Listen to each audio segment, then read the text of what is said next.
Family Time today. With me, as usual, is my wife. Yes. My one and only wife. Yes. My name is May Victor, and viewers, I welcome you all to the show tonight or today. Thank you so much for tuning in, and feel free, call the children, call your friends, call your family members. This is a family-friendly show. You don't need to cover anybody's face or cover your face because we're R-rated. No, this is simply G.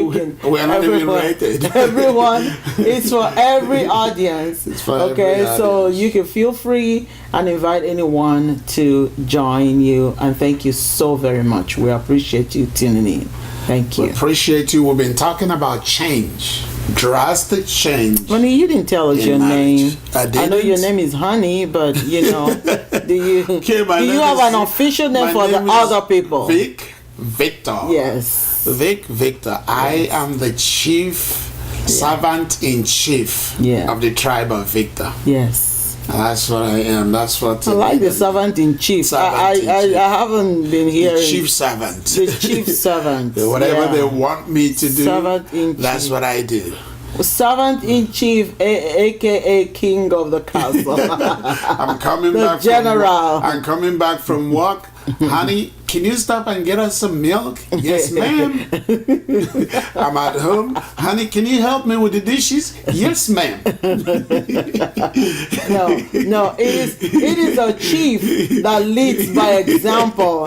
And you know what? That's the best chief you can have. Not the chief on his throne dishing out orders and you go do this. No, it's on a lighter mood, but the best way to lead is by example. By example. So, and we By appreciate example. you. But, and by the way, I'm also like the Roman, what is it called? The guy that says, I have authority. Yes. I say to one, go, they go. And I Yes. say to the other, come, they Yes. come. And yet you are a person under authority I'm also too. under authority, under Yeah. God's authority. So it Yeah. has to be balanced. Yeah. But we're talking about change, and it has been quite an interesting discussion. has. How change affects us. And I did say in one of our episodes that change account for more than 50% of all the divorces. People go through change.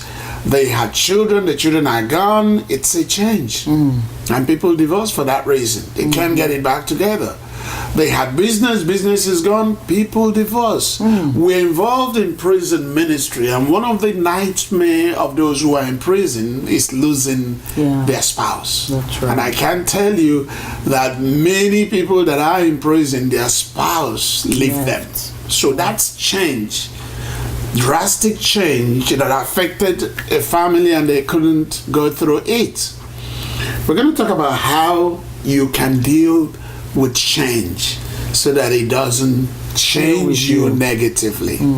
It can change you positively, which is transformation, but it doesn't change you. Doesn't deform It you. doesn't deform you. Wow. And by the way, thank you for reminding me that. We said that change gives you information about you, about your relationship with God, about life in general. We also said that change does what? Change reforms you. Yes. It reforms you. It does something for you, to you internally. It changes your mindset.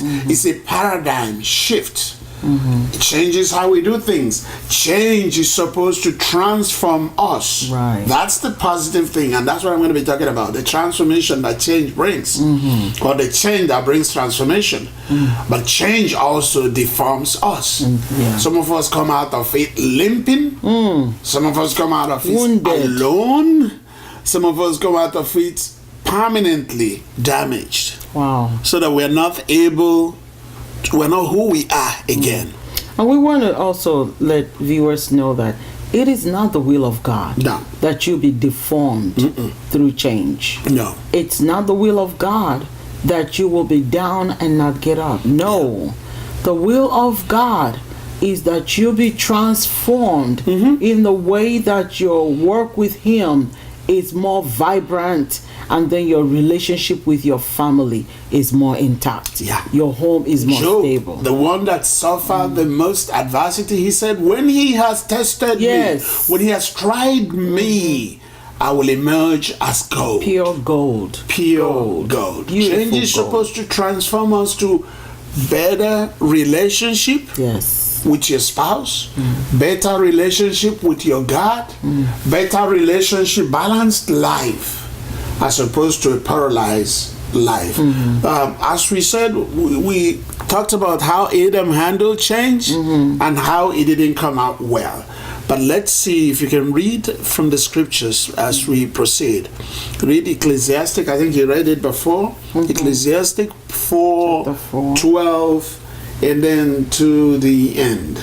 Right. It kind of tells us why marriage is designed for change. Four from what? From what 12. From Marriage is the 12? biggest or the greatest or the strongest shock absorber. Supposed to absorb changes, adversities. Go ahead. A person standing alone can be attacked and defeated, but two can stand back to back and Yep. conquer. Back to back. That's like this. Yeah, Fight here. This one fights here. The other one Exactly. fights here. yeah. And three are even better, for a triple braided cord is not easily broken. And that 3 is talking about is not threesome. If you'll excuse me, it's talking about God with 2 that are married. Yes. It's talking about God in the midst of you and your spouse, with God. Says that cord is not easily broken, which means you can withstand anything that hits you That's right. if you are together and God is in the midst. So that's how we do it And now. I also am a firm believer of that. Yes. That whatever it is that hits a couple, as long as both of you are handling it with the same mind, Yes. the same purpose, the same vision, and as long as God is in the midst of you, you can always scale through, regardless of what it is. It's called leveraging your differences, leveraging your strengths, using what you have to get by. So we're going to talk about a few things that you need to do if you're out there and you're going through change. You're there and you're in the midst of it, you've lost your job and the family's income has been reduced. Someone died and the joy is removed. Someone just got promoted and they're making more money and things, balance have changed. You're a guy, you're out there, your wife suddenly has gotten that promotion and you're feeling left out. You're a woman, you got promotion, you finally got that nurse practitioner that you've been studying and the big bucks are coming, and you're wondering, are you being carried away by it? Let's talk about what we can do when change comes so that we'll handle it better. The first thing we do is keep the team calm and together. Keep the team calm and together. In other words, rally the team. Wow. Call everybody together and say, don't pretend that nothing happened. Something happened. Something happened. The things have fallen apart or things have fallen too much together. It's no longer balanced. Sometimes things get together too much that it becomes You don't know how to handle it becomes a problem. It's just too tight. There's no space. We were making 50,000 a year before, now we're making 150,000. That's something that's getting too tight. We gotta manage that change. So the first thing you do is you rally the team. Call a meeting. We've talked about that. Abraham and Sarah, his wife, did the same thing. Right. When they were in the land of Egypt, as those of us who were abroad we came out of here for economic reasons. Same thing. Abraham was in the land of Egypt. The first thing he did, he called his wife and they strategized. He said, I don't trust these people. They might kill me because of you. Remember, we are husband and wife. This is what we do. We're going to tell them that you're my sister so that I can leave. That's strategizing. That's a strategy. That's And that strategizing. strategy is necessary. Isaac did the same thing. So we strategize, we come together and say, this is what has come our way. And we reassure the team that God is still on the throne. And we decide how we're going to fight that change, how we're going to deal with it. If we're going to go the God's way, in other words, pray some more, look unto God, anchor unto God, fellowship with God some more, we announce it. If we're going to go to human beings, we want to go it our own way, we also announce it. But the team, whatever you decide, the team needs to be on the same page. Yeah. Talk about strategy. What are we doing? We are sick. We say we will get through this.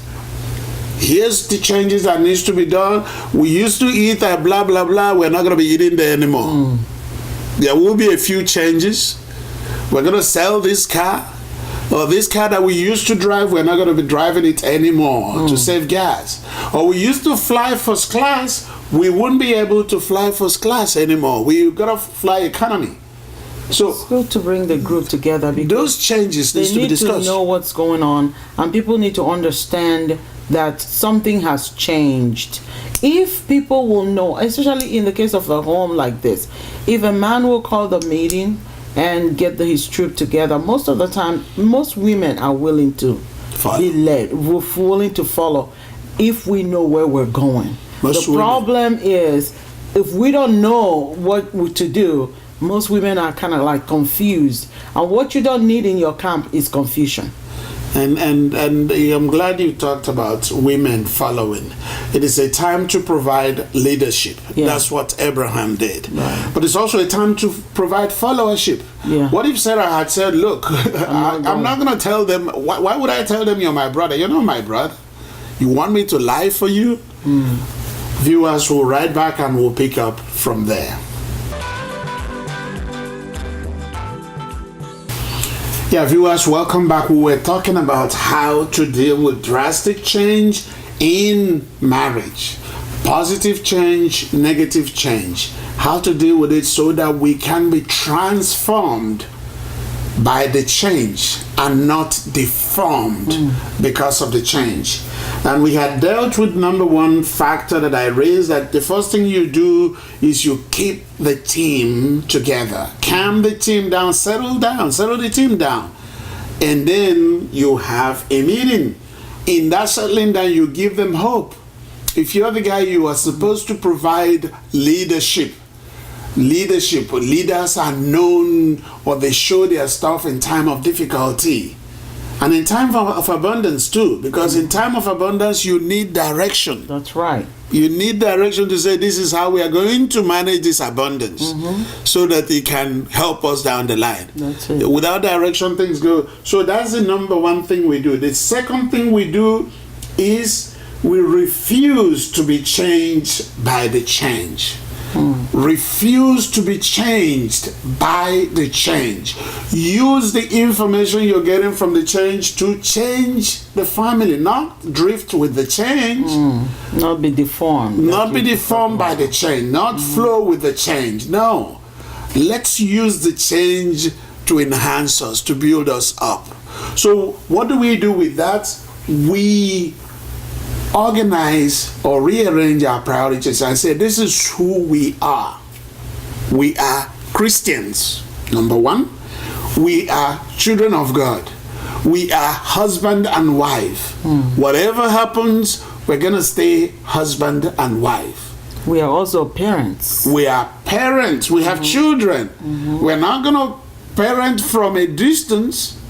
We are going to make our children our priority. Our priorities remain the same. The same. That's forming a base The center and is saying to hold. whatever plan we are going to come up with has to recognize these things that are the main thing. The things that are important to us has to remain important to us. And it's interesting when we said, we need to not allow these things to change us adversely. Yeah. Because, while we're working through this, our children are watching. They're watching. They watch how mom and dad handles adversity. You know, if mom and dad, once adversity hits, they start arguing, fighting, throwing things, they're gonna learn that that's the best way to handle adversity. But if mom and dad, when adversity hits, they get the Bible, they call a meeting, they call everybody to quiet time or a time of worship, they pray about it. When things happen in their life, when they grow up and they face adversity, they're going to run to God. They're learning. Because that's how mom and dad always does it. I know our children, whenever they run into, they're in college, graduating, but whenever they run into a challenge, they call mom and dad, can you pray with me? Yeah. Mom, I need you to pray. Because they know that's what we did at home. Whenever we went through, adversity, we run to God. So the children, they pick it up. So we're leaving a legacy when we're doing things the right way. And change, as we said, is also a positive change. When we get that promotion, before you call for Thanksgiving and call the whole world, sit down as a family and say, this is the abundance or the blessings of God. Let's appreciate God. Let's appreciate God at home. How are we going to enjoy this abundance, these blessings of God? We decide how we handle this change. We're going to leave from this apartment. We're going to buy a house in 1 year. We're going to change our car, 15, 20 years old car. We're going to change a new one.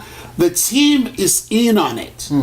It's not one person going to the parking lot or calling a car dealer and saying, I want to buy a car. Yes. And then your spouse only knows when the car is when you're driving. Honey, I'm home. You would say, honey. With a new ride. With a new ride. Can you go to the parking lot and see, honey is only going to be excited if that ride has our name on it. Or secondly, with a big red bow on it. Or secondly, sometimes the wife is the one who has the blessing. And he's saying, let's go to the car dealer, help me, let's go so we can choose a car. Because you're not the one making it, you don't feel comfortable with going to buy it because you're not going to be the one bringing out the money. So if you're a guy, lock in and key into that enjoyment. Yes. The third thing, we said the second thing was refuse to be changed by the change. Adam, by the way, did not refuse to be changed by the change. He flowed along with the change. Isaac and Rebekah stayed steadfast on the negative side. As much as Jezebel and Ahab went through what they went through it together. Did you notice that? Yes. Jezebel and Ahab, they went through what they went through together as a husband and wife. And that's what we need to do. Number 3, keep the main thing. Maintain your priorities, principles, and tradition. You don't abandon what the family used to do because things have changed. Cut down. You can reduce the cost. You can do it in a simpler way, less expensive way. Whatever you can afford, you do it that way. I remember when someone that I know went to jail. And they used to live in this big house. And one of the questions, everybody was saying, well, the wife, you need to sell that house. You need to sell the house because you can't afford it. And after a while, the wife says something that stuck with me. She said, I want to maintain peace and balance for my children. I think it's going to be very drastic, traumatic for them if we move from here. So whatever it will take for us to stay in this, even if I have to drive an old car, it's me. But I want the children not to be removed from here. I thought about it. And I was one of those that said, you need to downsize to what you can afford. When I thought about it, I understood what she was saying. She was maintaining, keeping the main thing, the main thing. The main thing is peace of mind. The main thing is what the children are used to. Togetherness in the main thing is keeping the family together, keeping unity together. So we want to keep the main thing when we are going through challenge. Yes. Keep the main thing. Keep it. Don't lose it.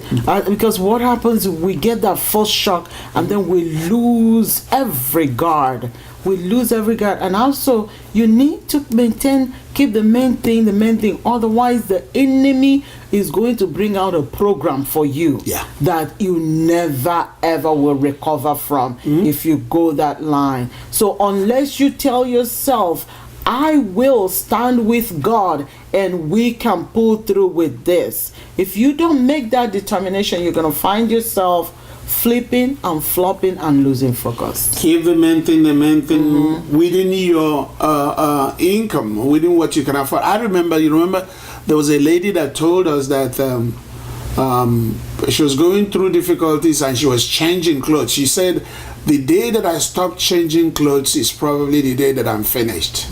Because then what I'm going through with sink will come home to roost. Right now, as long as I look good, I can handle all these things. I feel good. Yes. And we were laughing about it, but that's the truth. That's reality for her. The third thing you need to do is take the team along. Okay. Every step. It's not just calling meeting once and they are lost as what is going on. That meeting has to be called periodically. Regroup. As things change, we need to share information. So this is where we are. God is good. God has delivered us from this. God has done this. God is about to do this. We need to take the team along. So because carrying the team along keeps the team together.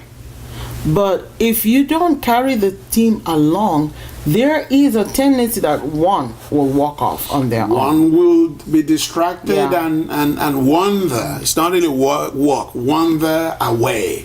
Because there is pressure on the families. It could be economic pressure. It could be pressure coming from the government. It could be pressure coming from lawyers. There are pressures coming. We want to stay together so that we can handle that pressure. Sometimes just talking about it with your spouse helps. I know guys that when we get to that point, we want to be left alone. Yeah. We want to carry it alone. Guys don't want to talk about nothing. We don't want to talk about it, but we need to share it. Yes. And finally, the final thing is also like the third one, which is if you must change, do it together with understanding. Yeah. If we're going to downsize, we want to call a meeting and say, fellows, this is temporary. It's not fellows, honey. It's family. Family? You call them fellows? It's family. It's wife. This is temporary, but we may have to lose this to gain more. Yeah. Because sometimes it is necessary. Sometimes it becomes necessary. It's necessary that we make some changes. We change our car, we change our house. But let's change it not with bitterness. Let's change it with a focus that we are slowing down so we can move faster. Yes. You know, we're slowing down. Because sometimes you have to slow down in order to sprint. Yep. You see what I'm saying? Sometimes you have to. In order to regroup.